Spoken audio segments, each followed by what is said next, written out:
Hello students and welcome to the PSPI. Students, मेरा नाम नीरज है और मैं आप सभी को साइंस पढ़ाता हूं। तो आज की इस क्लास में हम लोग क्लास 7 का ये चैप्टर 4 का ये हमारा डे 3 है, तीसरा डे। इससे पहले हमारा 2 क्लास ऑलरेडी निकल चुका है, जिसमें हम लोगों ने पहला क्लास में डे 1 में हम लोगों ने पढ़ा था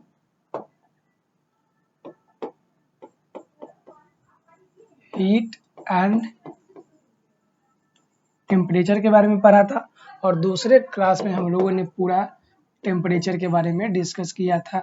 और अभी हम लोग डिस्कस करेंगे कि टेम्परेचर को मापा जाता है यानी नापा जाता है, तो वो बहुत सारी युक्तियों, बहुत सारा डिवाइस के द्वारा नापा जाता है, जिस डिवाइस का नाम क्या है,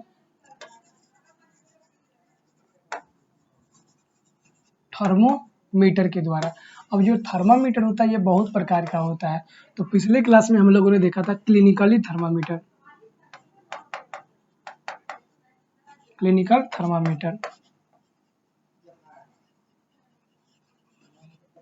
और आज हम लोग देखने वाले हैं लैबोरेटरी थर्मामीटर।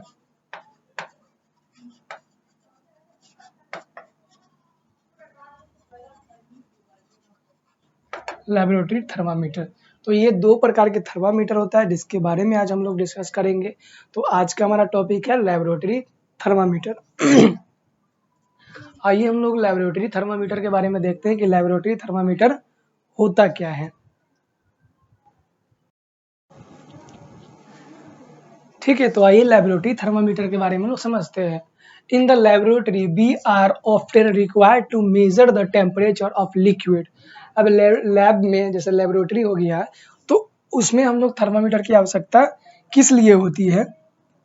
तो लैब में हमें थर्मामीटर की आवश्यकता होती है किस लिए? लिक्विड की टेम्परेचर को नापने के लिए, टेम्परेचर को मेजर करने के लिए आवश्यकता होती है। For this purpose we use a thermometer known as laboratory thermometer.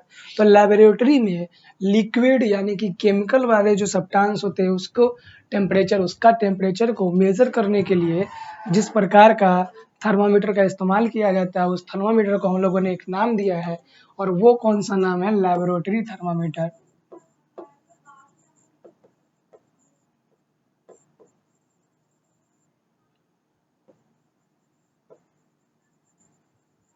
Laboratory thermometer उसका हम लोगों ने नाम दिया है। ठीक है, the laboratory thermometer is based on the same principle of clinical thermometer. अब ये जो लैबोरेटरी थर्मामीटर होता है ये भी काम करता है किसके जैसा? तो जैसा हमारा क्लिनिकल थर्मामीटर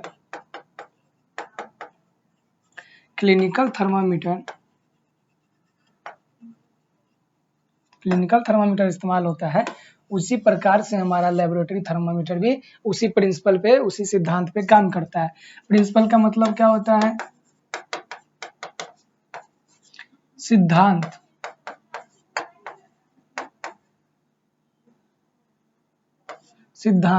तो वो हमारा जो हमारा क्लिनिकल थर्मामीटर है वो किस सिद्धांत पे काम करता है? तो वो करता है ऊष्मा के सिद्धांत पर।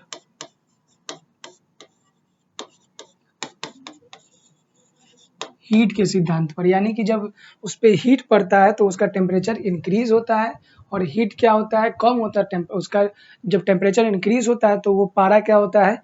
फैल जाता है, एक्सपेंड हो जाता है और जब वो क्या होता है तो वो संकुचित होकर एक जगह जमा हो जाता है।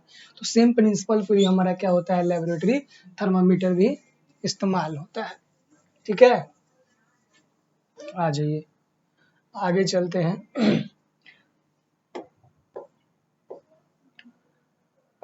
अभी उसी के बारे में है, लैबोरेटरी थर्मामीटर के बारे में कह रहा है। Like the clinical thermometer, a laboratory thermometer, like the clinical thermometer, a laboratory thermometer is also made of a glass tube with a very narrow canal running inside it. At the lower end of glass tube is a bulb filled with the mercury. उसी के जैसा same होता है। ये क्या होता है? हमारा लेबोरेटरी थर्मामीटर है, क्लिनिकली थर्मामीटर के ही जैसा है। अब ये भी क्या होता है, एक नैरो पतला सा एक नली होता है ग्लास का, एक पतला सा क्या होता है, नली का होता है, ग्लास ट्यूब का। उसके अंदर में एक पतला चैनल होता है और उस चैनल के अंदर क्या होता है, मर्क्यूरी होता है। उस चैनल के अंदर में क्या होता है, मर्क्यूरी होता है और उसके साइड साइड में टेम्परेचर लिखा हुआ रहता है, ठीक है, नंबर में। जैसे यहाँ पे 10 हो जाएगा, फिर 20 हो जाएगा, फिर 30 हो जाएगा, 40 हो जाएगा, 50 हो जाएगा, 60 हो जाएगा। इस प्रकार से नंबरिंग किया हुआ रहता है। अब यहाँ पे ये क्या हमारा बल्ब होता है, ये क्या होता है हमारा, बढ़ने वाला बल्ब नहीं होता है, इसका नाम है बल्ब। ये बल्ब होता है और इस बल्ब के अंदर क्या फिल होता है, इस बल्ब के अंदर भरा हुआ होता है मर्क्यूरी।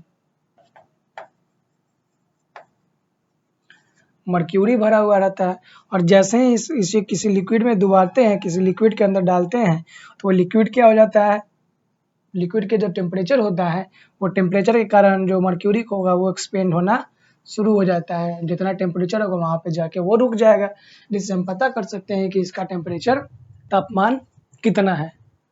ठीक है, सिंपली आगे चलिए।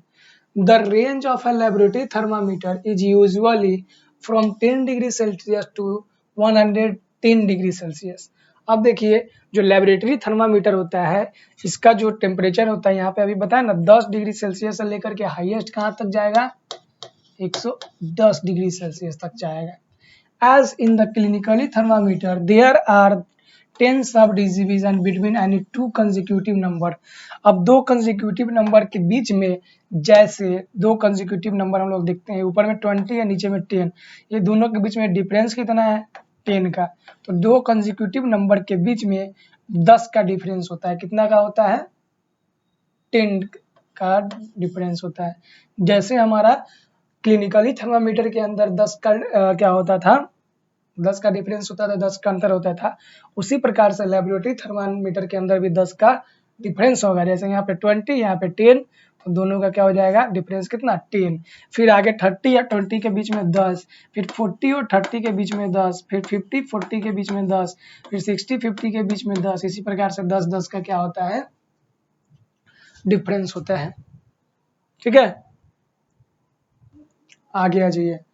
The temperature can be read to 0.1 degree Celsius. Temperature below 0 degree Celsius are written with the minus sign। अब देखिए कहा गया है कि 0 डिग्री सेल्सियस से नीचे, यानी कि 0 डिग्री सेल्सियस से नीचे, इसको मिटा देते हैं, 0 डिग्री सेल्सियस से नीचे का जो भी टेम्परेचर होगा उसे हम लोग माइनस साइन के द्वारा दिखाते हैं। -1 डिग्री, -2 डिग्री, -3 डिग्री, इस प्रकार से दिखाते हैं। And read by adding the word minus, और इसे माइनस वर्ड के साथ में ही बोला जाता है कि -1 डिग्री सेल्सियस, -2 डिग्री सेल्सियस, इस प्रकार से। Thus the temperature 5 division और degree below 0 degree is written -5 degree Celsius, यानी कि 0 से 5 टेम्परेचर नीचे अगर आएंगे, 5 डिग्री नीचे, तो इसे बोला जाएगा -5 डिग्री सेल्सियस टेम्परेचर। इसे क्या बोला जाएगा, -5 डिग्री सेल्सियस। ठीक है, यूजिंग लेबोरेटरी थर्मामीटर। अब ये जो हमारा लेबोरेटरी थर्मामीटर, इसका यूजिंग कैसे करेंगे, उपयोग कैसे करेंगे।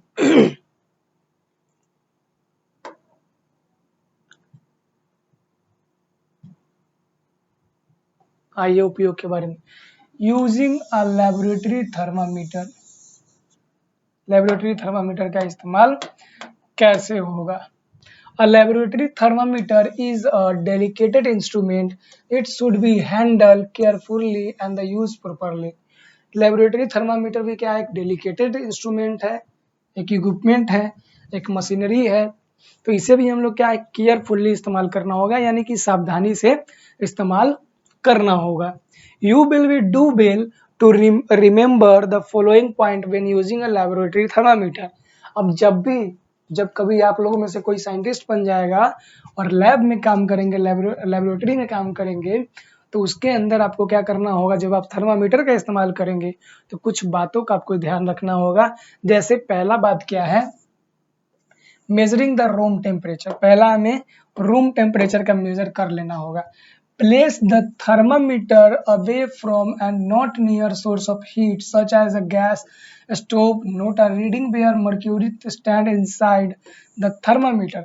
कहा गया है कि इस्तेमाल करने से पहले जो हमारा थर्मामीटर होगा उसका रीडिंग को देख लेना बहुत ही आवश्यक है, और वो जहाँ पे रखा हो तो वहां पे कोई गैस, कोई स्टोव वगैरह मौजूद न हो। ठीक है, अगर होगा तो हमें पता है कि मर्क्यूरी जो है हीट पड़ते ही इंक्रीज होना शुरू हो जाता है। अगर कोई हीट का सोर्स वहां पे रहा होगा तो ऑलरेडी उसका टेम्परेचर बढ़ा हुआ हमें शो होगा, और जो भी केमिकल का हम लोग टेम्परेचर को नापेंगे वो एग्जैक्ट हमें नहीं बता पाएगा। दूसरा number, major the temperature of liquid. अब लिक्विड का जो टेम्परेचर हमें मेजर करना है वो कैसे होगा, measuring the temperature of a liquid. Liquid के टेम्परेचर को मेजर करना है।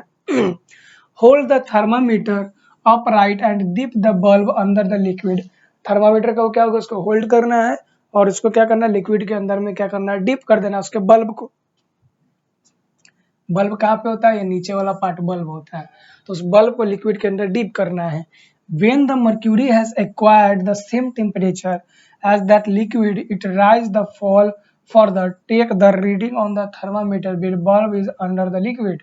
कहा गया है जब उस केमिकल का एक्यूरेट टेम्परेचर नाप लेगा हमारा थर्मामीटर, तो जब नापेगा तो हमें पता कैसे चलेगा, तो पता कैसे चलेगा, उसका जो लिक्विड होगा वो राइज होगा या फिर नीचे की ओर इंक्रीज होगा या फिर डिक्रीज होगा। तो इससे हमें पता चलेगा कि ये क्या हो गया, ये एक्यूरेट नाप लिया हुआ है, मेजर कर लिया हुआ है। Take the thermometer out of the liquid and its reading. When the thermometer is take out the liquid, its reading will change to give the temperature on the surrounding air. The temperature must be read while its bulb is under the liquid. अब जो temperature हमें उसका नापना है, उस liquid का temperature नापना है, तो उसका थर्मामीटर का बल्ब लिक्विड के अंदर ही होना चाहिए। ठीक है, थर्मामीटर का बल्ब कहाँ होना चाहिए, लिक्विड के अंदर ही डीप किया होना चाहिए। बाहर लाएंगे तो हो सकता है जो बाहर का एयर का टेम्परेचर है, बाहर का जो एटमॉस्फेयर का टेम्परेचर है, वो टेम्परेचर हमारा थर्मामीटर, जिसके कारण कुछ कमी या ज़्यादा हो सकता है। तो इसीलिए जब हम थर्मामीटर को लिक्विड के अंदर ही रखेंगे, ठीक है, लिक्विड के अंदर ही रखेंगे, उसी समय हमें क्या कर लेना होगा, उसका रीडिंग को देख लेना होगा, तो हमें एग्जैक्ट उसका वैल्यू पता चल रहा है कि इतना डिग्री सेल्सियस है। ठीक है, Recall that you read the body temperature on clinical thermometer after taking it out of a mouth.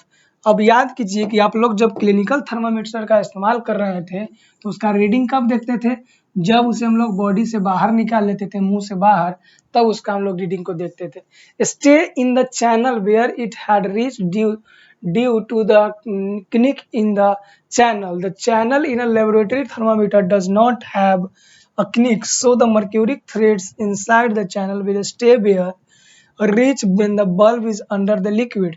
कहा गया है कि kink होता था किसके अंदर, क्लिनिकली थर्मामीटर के अंदर। क्लिनिकली थर्मामीटर के अंदर एक kink होता था जो उस टेम्परेचर को थोड़ा देर रोक के रखता था, लेकिन लिक्विड वाला जो था हमारा लेबोरेटरी जो थर्मामीटर, उसके अंदर kink नहीं होता, जिसके कारण हमें जब उसे लिक्विड के अंदर डीप किए हुए रहेंगे उसी समय इसका यहाँ पे क्या करना होगा, इसका टेम्परेचर देख लेना होगा कितना डिग्री सेल्सियस है। ठीक है, उसको निकालने के बाद नहीं देखना होगा। Reason why laboratory thermometer cannot be used in a place of clinical thermometer for recording body temperature. और यही कारण है जिसके कारण से क्लिनिकली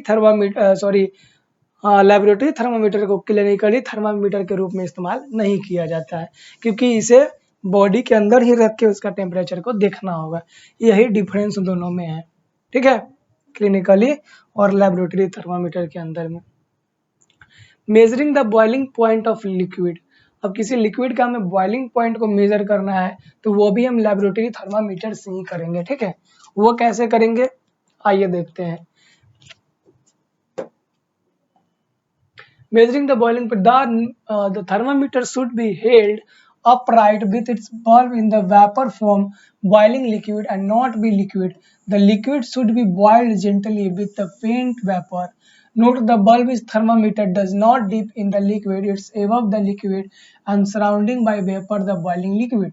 कहा गया है जब हम लोग लिक्विड कोई बॉइलिंग लिक्विड का टेम्परेचर को मेजर करना होगा तो उसे हम लोग क्या करेंगे, डायरेक्टली उसके अंदर उस लिक्विड के अंदर इस थर्मामीटर को डिप नहीं करेंगे।